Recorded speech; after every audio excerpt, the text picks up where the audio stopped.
Hello everyone.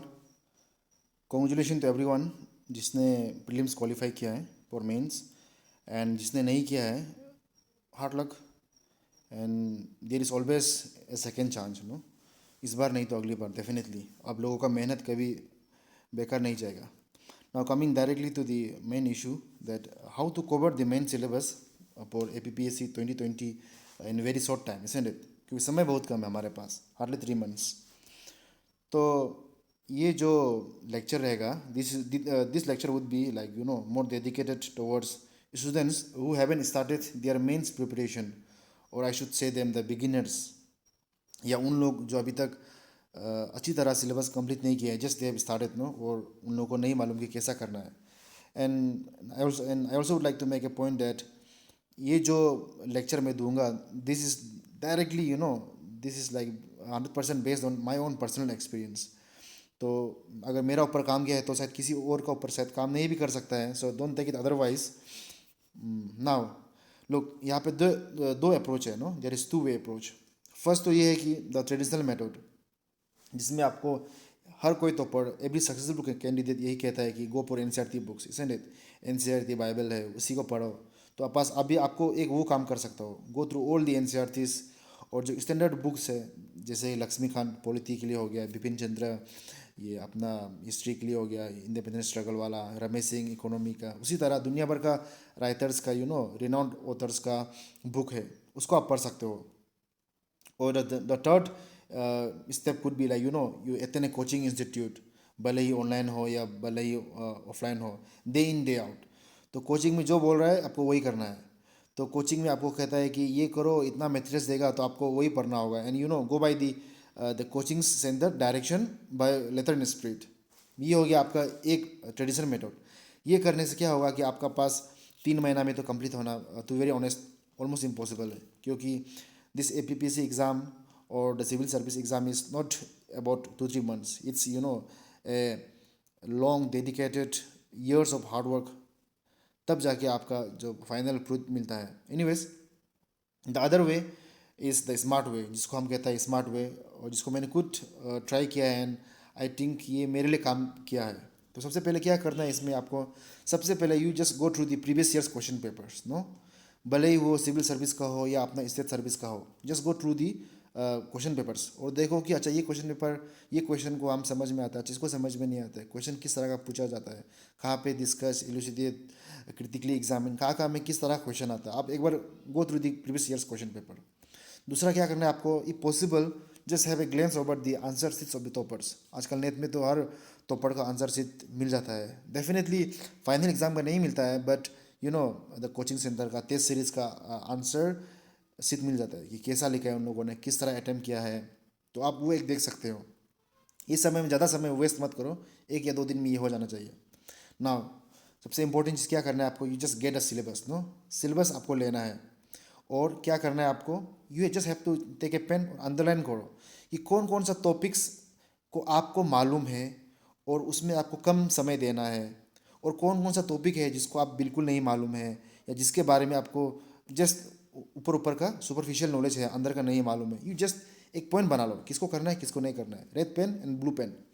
उसके बाद now what you have to do is that, आप कोई भी स्टैंडर्ड बुक यूज़ कर सकते हो। इट्स नॉट कि NCERT यूज़ करना है, ये नहीं कि लक्ष्मी कहानी यूज़ करना है। You can use any standard book, और वेल एक्सेप्टेड बुक, जैसे कि लेक्सिकॉन का आता है, टाटा मैक्रो का आता है, ALS का मटेरियल है, श्री राम का मटेरियल है, बाजीराव का मटेरियल्स है। You can use any coaching institute materials.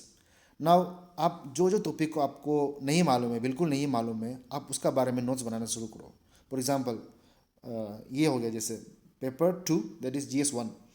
इसमें क्या होता है कि आपका जैसा फर्स्ट टॉपिक है, Indian culture will cover the silent aspects of art form, literature and architecture from ancient to modern times. Almost 50-60% तो आपने प्रीलिम्स में इसमें कंप्लीट किया हुआ है। तो इसमें अभी आपको जो बुक अंदर घुसेगा तो आपको मालूम चलेगा, अच्छा ये टेम्पल का आर्किटेक्चर ऐसे होते हैं, अच्छा पेंटिंग है ये है। अगर आपको मालूम है तो जस्ट ऊपर ऊपर का पढ़ लो। अगर आपको बिल्कुल नहीं मालूम है तो yes, you can make n naught. और दूसरा टॉपिक देखो, जैसे मॉडर्न इंडियन हिस्ट्री और स्ट्रगल, फ्रीडम स्ट्रगल मूवमेंट। ये तो ऑलमोस्ट प्रीलिम्स में आप लोगों ने इतना रगड़ रगड़ लिया है कि I think you can write it. हाँ, आपको डेफिनेटली लास्ट मोमेंट आपको थोड़ा पॉलिश करना पड़ेगा, बट इसका बारे में आपको पता है। आपको जो नहीं पता होगा वो होगा, फॉर एग्जांपल ये देखिए, salient features of Indian society, diversity of India. Many time हम लोगों ने इसका ऊपर ऐसे वैसे लिखा होगा स्कूल लेवल कॉलेज लेवल में, लेकिन हम लोगों को कभी इसका कंक्रीट जो आइडिया है ना वो हम लोग अच्छा से नहीं मालूम है, तो ये बुक में आपको मिल जाएगा। तो आप इसका ऊपर में आप एक नोट बना लो, इजी रहेगा, आप नहीं भूलेगा। उसी तरह social empowerment, communalism, regionalism and secularism, ऊपर ऊपर का सब मालूम है इसका हम लोग। जब कोई ऐसे लिखो बोलेगा तो शायद हम लोग लिख पाएगा, लेकिन एग्जाम पॉइंट ऑफ व्यू में 10 मार्क में 15 मार्क में शायद हम लोग को जो सटीक जो इंपॉर्टेंट पॉइंट है वो शायद हम लोग को बुक में मिलेगा अभी अगर चेक करेगा तो। उसी तरह आप पेपर 2 में भी जा सकते हैं, पेपर 3, पेपर 4, एवरीवेयर नो आप ये आइडिया यूज़ कर सकते हो।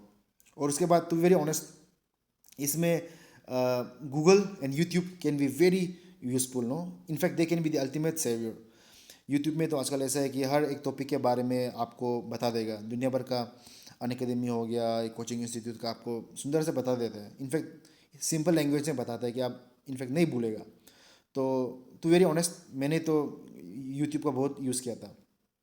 उसके बाद ये समटाइम्स उन लोगों का जो डाटा होता है या जो डेटा या जो स्टैटिस्टिक्स पुराना हो जाता है, तो उसको अपडेट करने के लिए आप एक बार गवर्नमेंट वेबसाइट्स में या ऑफिशियल वेबसाइट में जाके उसको आप चेक कर सकता है, अपडेट कर रख सकता है। एंड टू वेरी ऑनेस्ट, ये 3 महीना और समय है, कम से कम 1.5 महीना 2 महीना तो आपको खाली सिलेबस कंप्लीट करने में लग जाएगा। एंड आई वॉन्ट से कि पूरा सिलेबस कंप्लीट होना है, एक दो शायद छूट जाएगा जो आपको शायद मुश्किल लगता है, तो आपको छूट जाएगा तो छूट जाएगा, उसमें तो there is no other option. लेकिन you have to sit for the mock test.